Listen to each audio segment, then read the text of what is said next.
নমস্কার বন্ধুরা, অনুভব ব্লগ চ্যানেলে আপনাদের সবাইকে স্বাগত জানাই। এত গরমের মধ্যে আমি দুটো হালকা একদম ঘরোয়া রেসিপি নিয়ে এসেছি।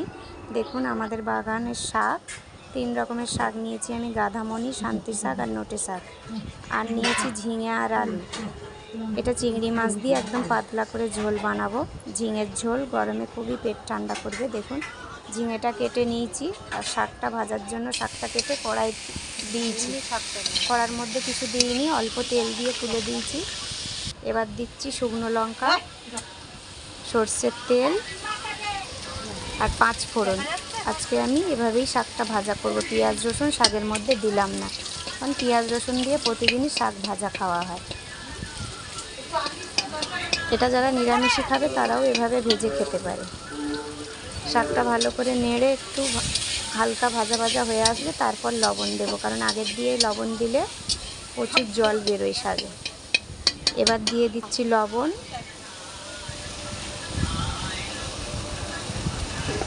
হালকা করে চিনি দিচ্ছি, যেহেতু বাড়ির শাক এটা এমনিই ভাজলে ভালো লাগবে। দেখুন শাকটা ভালো করে ভেজে নিয়েছি। এবার শাকটা নামিয়ে নেব।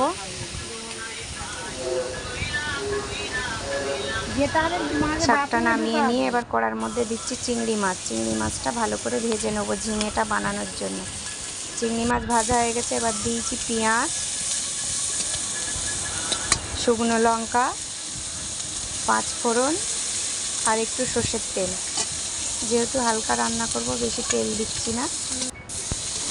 এবার পেঁয়াজটা আর চিংড়ি মাছটা ভালো করে কড়ার মধ্যে নেড়ে চেড়ে ভাজা হয়ে আসলে ঝিঙের তরকারিটা ঢেলে দেবো। ঝিঙেটা আগের থেকেই সেদ্ধ করে রেখেছিলাম, ঝিঙে আর আলু, নুন আর হলুদ দিয়ে। দেখুন ঝিঙেটা ঢেলে দিয়েছি। এবার দিচ্ছি জিরে গুঁড়ো,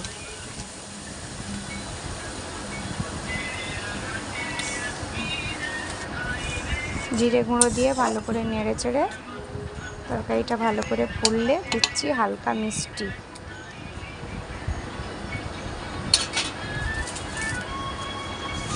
দেখুন ঝিঙের তরকারি পুরো রেডি হয়ে গেছে। যে যেরকম ঝাল খাবেন সে সেরকম ঝাল দেবেন। আমরা এত গরমের মধ্যে বলে হালকা ঝাল দিয়েছি, অল্প করে।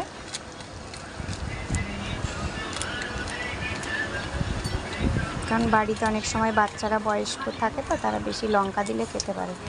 ঝিঙের তরকারিটা আমাদের রেডি হয়ে গেছে। এবার নামিয়ে নিয়েছি ঝিঙে আলু চিংড়ি মাছটা। দেখুন ঝিঙে আলু চিংড়ি মাছ রেডি হয়ে গেছে, একদম পাতলা ঝোল। গরম গরম ভাতের সঙ্গে খুবই ভালো লাগবে খেতে।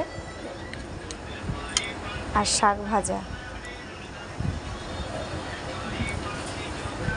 এখানেই ব্লগটা শেষ করছি। আপনারা আমার চ্যানেলটিকে সাবস্ক্রাইব করবেন।